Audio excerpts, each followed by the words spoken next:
এখানে এটা হলো মসজিদ, এটা হলো মাদ্রাসা। তো মাদ্রাসা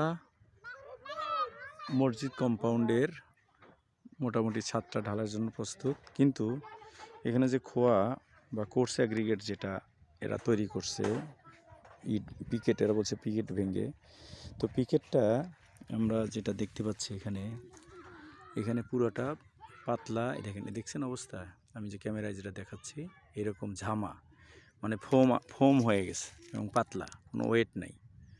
এই যে যতগুলো দেখা যাচ্ছে, যেটাই নিচ্ছে এই যে এই অবস্থা। তো এখন এই দেখছেন, এই এলো ওয়েটও নাই।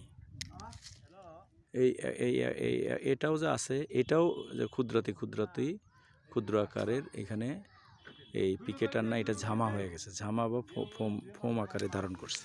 এই যে এইটা আমার বিবেচনা, আমাকে বলছিল, আমার বিবেচনা বলছে এটা দিয়ে হবে না, এটা দিয়ে ঢালাই কাজ চালানো যাবে না, কারণ এটা কোনো স্ট্রেংথ নাই,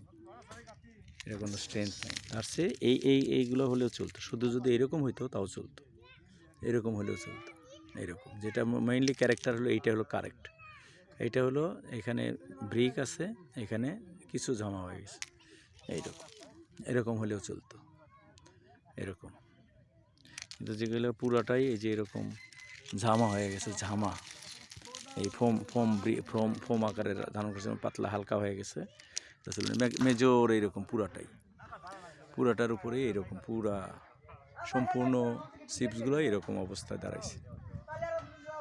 এটা নিয়ে এখন একটা সমস্যা চলছে, যেটা চলবে কিনা। তো আমার মতামত হচ্ছে চলবে না, এটা দিয়ে ঢালের কাজ চলবে না।